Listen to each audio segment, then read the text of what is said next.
Just testing out my Yihua soldering iron. There's a 24 volt fan in it, and if we go over and have a look at the fan rails on this, wait till you see what voltage you get.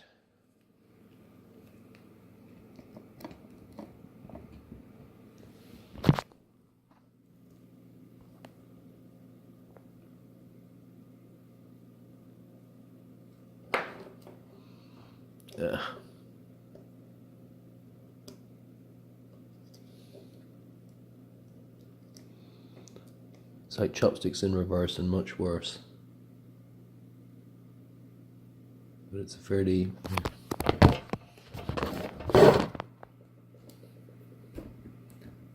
steady 45 driving the fan. That's not right.